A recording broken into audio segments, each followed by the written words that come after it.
Hello and welcome into a quick video, and this one will be a quick video because this was like the fourth time I've tried this. First time, the music levels were completely wrong and I don't know how it happened because I've changed almost nothing and suddenly when I've done test footage this time it's worked. Secondly, there's now neighbours doing DIY outside with hammers and saws, so I apologise if that gets picked up. The entire episode, oh, and I think that was now a dog as well, the entire video is going to be about Nintendo music.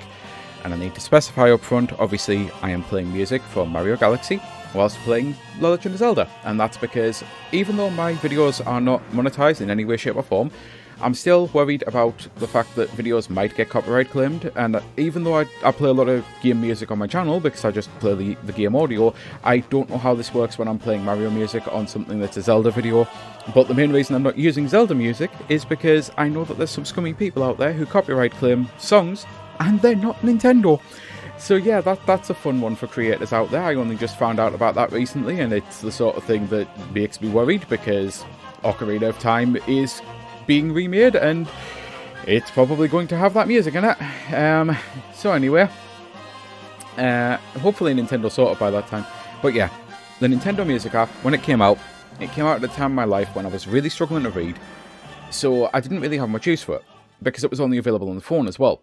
And I am the kind of person who, I do like reading to music. It helps me focus, it helps me absorb the information, I can build worlds better in my head, I can do voices better in my head when I've got music on. As long as the music doesn't have any lyrics, that totally destroys me. I discovered it accidentally by listening to classical music one day and decided I was going to start reading, and I just left the music on because I figured I'd be able to do it, and yeah. And since then I've found tons of playlists of chill dubstep and chiptune music and loads of lyricless things from indie video game soundtracks like just Shapes and Beats and things like that. Like, there's loads of Animal Crossing and Zelda remixes available. There's so many things, but the actual Nintendo music obviously isn't up there. So when the app came out, and loads of people were calling it lackluster, and you can only use it on your phone, and it didn't have a ton of range, because I wasn't reading as much or at all, I would have only really used it for chores.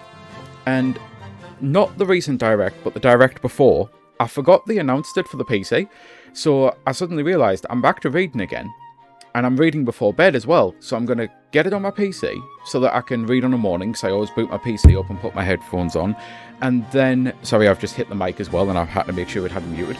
And then on a night time, I'll just have it playing on my phone while I'm sitting reading before bed. And it's actually got a really great range on it now. It's got a lot of albums, like a lot of game soundtracks that I have been over the moon to see, including Donkey Kong Country, which kind of surprised me because of the whole weirdness around that with Rare and Nintendo. And I know obviously in Bonanza, they did actually finally address things with Rare's Donkey Kong, and it's why we're getting Donkey Kong back and everything now, and why they're doing this full reboot to say, hey, this is not Rare's Donkey Kong, this is Nintendo's Donkey Kong, you know. But it surprised me to see it, and I ended off actually, that was the first album I put on, first soundtrack I put on to sit and listen to while I read for the day. And it was fantastic, as expected, because it's one of the best video game soundtracks ever.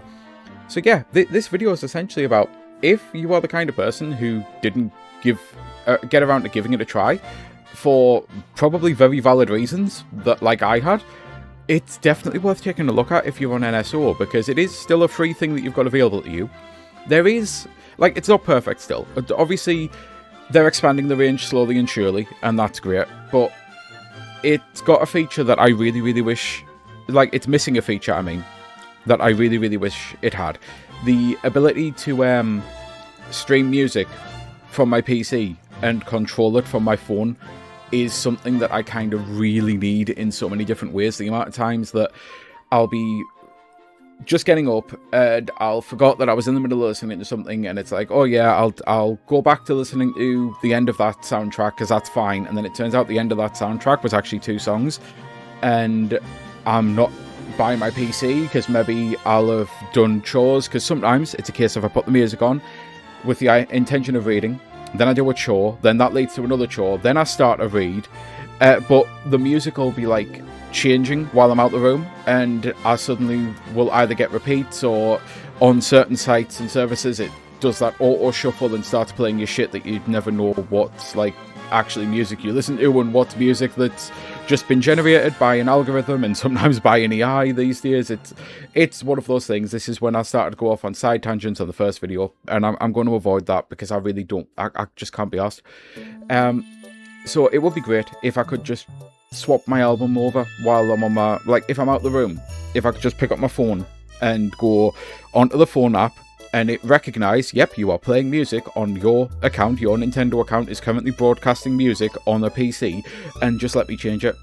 But yeah, again, this is definitely a quick video. It was going to be a lot longer, but needs must, and I figure rather than just spending 20 minutes waffling like last time, and going on rants about, you can probably already tell where the rant happened with the AI thing, and other things happened as well. There was more explanation about just why I lost the ability to read, and it was never an illiteracy thing, it was just like head trauma thing, and all of that's been cut now, it's gone. I've probably mentioned it in other videos before that anyway, so I'm going to say to end the video, if you've never checked out the app yet, if you've got a reason to, if you need video game soundtracks while you're doing chores or anything, I'd say, especially now that it's on a PC, and probably a lot more accessible to a lot of people, as much as that might be wild to see it. I understand phones are something that's around for everyone, but when I've got headphones on and I'm doing YouTube or something on my PC, I don't want to then swap devices to my phone to put music on. I usually like to be able to chop and change between, so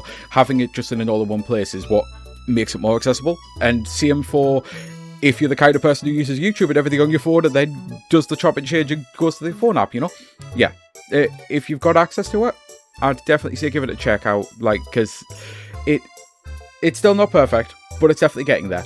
And hopefully they'll give me a survey, because this was definitely one side tangent thing, and it's something that's actually kind of important. It's a thing that I do want to include again. A lot of people like to think that we're powerless, and also that these surveys do nothing, and like, again, not trying to go at the AI rant and everything, but the fact that AI is destroying the planet from an ecological disaster standpoint, and everyone's like acting like it's inevitable, the people who are telling you it's inevitable are the people who benefit the most from it being inevitable. Trust me, if there's enough pushback, this shit will stop. And that's why, if there's surveys for Nintendo Music, if there's surveys for any of this stuff that comes up in your life, do take the time to fill them out. I'm being genuine with this, because I'm going to talk about Plushy Dreadfuls, and I'm going to talk about Fitness Boxing real quick. And Plushy Dreadfuls is the company that I bring up before, that American McGee and his wife Yenny Zhang, they make amazing mental health awareness buns, but they also do some bit of fun ones as well. And the crowdfund for ideas, and they made a Halloween range with Frankenstein's monsters, and it was a Franken bun. And one of the images that they put on shown that it had 2 green eyes. Now, I've got green eyes and I love this, but I actually said to them, because the entire bun was like green and purple and cream coloured, maybe you should, you know, change the eyes. Maybe make them 2 different colours. Like, it's a green and purple bun, so make one green, one purple. Now, the artist, it seems, was real set on green, but they definitely took the idea under advisement, because by the time the bun went from the crowdsourcing thing for ideas to actually releasing, it had 2 different green eyes. And I was like, okay, I was not expecting that. I was the only person who mentioned it. Seriously, the only person who mentioned it. And they took it under advisement. And Fitness Boxing, and this is again... I will be very careful. I'm going to have to quickly mention eating disorders. I have ARFID, which is the autism one, and thankfully mine isn't all that severe, so I'm not going to say I've got like a serious one or anything, but I knew someone who had anorexia, and that's pretty much as far as I'm going with that. So you don't have to worry, I'm not going to like go into anything that might trigger or set anyone off, because I understand how sensitive these issues can be, and that if a spiral starts, then it could be really bad for the person with the eating disorder. And it's why Fitness Boxing 2 specifically, had a stage that when I was explaining it to my friend, they actually had to request me to stop and said, this is one of the worst things that I've ever described, about one of the worst things you could ever put into a fitness game, because it's the sort of thing that, because eating disorders have so many mental health issues around them, like they couldn't believe the kind of stage that was in the game. And I have to obviously I will do the briefest of explanations and say it was basically a bunch of desserts dancing around while you did boxing. And there was no way to change it, there was no way to turn it off or anything like that. I got a survey for Fitness Boxing 2. I spent the time to fully explain in detail what that stage was problematic, like why it was problematic to a certain type of people who might actually be using it, because he was actually interested in using the game himself for his workout routine and immediately was put off when I told him about this. And the fact that you couldn't turn the stage off at all. They did a patch inside a couple of weeks. The only thing in the patch was to turn the stage off.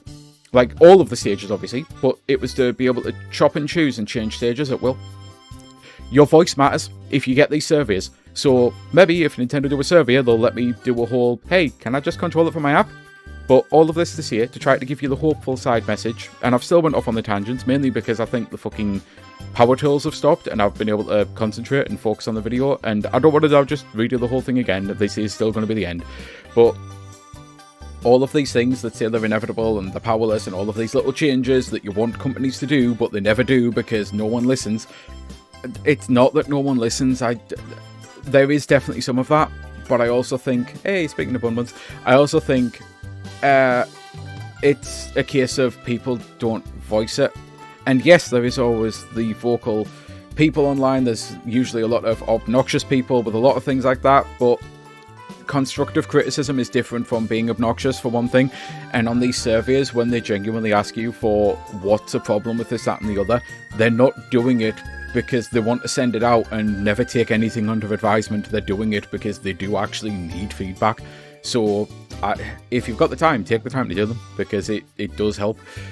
And I wanted to say that purely to give you a little bit of hope of, again, just because all of this AI shit is currently destroying the planet at an exponential rate, because we're just building more and more of these centres that are making horrific noise and pollution everywhere, none of this shit's inevitable. It's just inevitable at the moment because people haven't voiced their opinion enough. I know a lot of people who aren't in the tech sector who genuinely keep asking, why does everyone seem to have a problem with AI whenever I talk about it in certain places? And it's like, because you're being lied to about exactly what it is, and the people who actually do know what it is know how problematic it is. And then there's all the sides of the whole, it's destroying the planet, and it's just making billionaires richer. And 45,000 people currently, if memory serves, have lost their job in video games because of this shit. It's like, and obviously some of these layoffs are 100% not like because the company wants to use AI or they've lost money and all that, but all of it's affected because of the economy from it. It's like, yeah, anyway, I've been Sky Fellowship. Until the next time, I truly do hope you have a great rest of your day. As always, fuck AI and anyone who uses this shit. And I am starting to include the people who share these apparent innocent videos. Like, all of this perpetuating all of this shit is just making more people use it, and it's destroying the planet faster. And I've yet to see a single one of these AI videos that is even half as interesting as something that the worst YouTube video created by a real human can deliver. And I'm being genuine with that, because it is so fucking abhorrently bad. And even the apparent stuff that's supposed to be good, where it's like Studio Ghibli-ifying your favourite thing, it's no, fuck off. Just fuck off. It's an insult to Studio Ghibli, it's an insult to me, it's an insult to you, it's an insult to everyone. Right, until the next time, bye. Right, this is one of those moments where this is the first time we're rushing to do a addendum to a video before uploading it. Has just cost me some actual playtime. I forgot to save on Minish Cap before, like, I'd got to the dungeon, I'd started to work on the dungeon, I'd done like about half of it, and now I'm gonna have to run through all of that again. Oh well. Either way, the addendum is, one of them's a weird tangent as well, just about the Keanu Reeves thing. It's like, whenever bigots are complaining about all of this, like, how dare you have like this big melting pot, he's my go-to example of, this is what having an amazing melting pot like creates. Because Keanu Reeves is one of the most based people on the fucking planet. And hopefully I've got all this right. If memory serves, he was born in Lebanon, raised in Canada. His mother might be English and his father Chinese Hawaiian, but it might be the other way around. I might have mixed up. But like, he is a giant melting pot, and he's absolutely exceptional. So yeah, like, whenever bigots have a problem, I bring up Keanu Reeves, but none of that fucking tangent, none of that sidebar or anything was what I actually wanted to do. Basically, before even uploading this video, the more and more I have used this fucking service, it's brilliant. It really is. It's got all of the stuff that I ever wanted from Animal Crossing, as in an actual playlist for all of the KK Slider stuff, so I could just put the entire KK Slider set list on with or without the KK Slider voice. Seriously, cannot believe how slept on this server seems to be, because I hear people bring up the Nintendo News thing all the time, that app. I still don't have that installed. I don't see the point in ever having it. All of the gaming news stuff that I watch all the time kind of gives me my news for me, and they all have that app installed, so I never need it. But the music one, it's really being slept on. This is an absolutely fantastic fucking service right now. Right, and with that, I'm going to say finally, this video comes to an end, and I'm going to go replay about an hour's worth of Minish Cap. Until the next time, bye.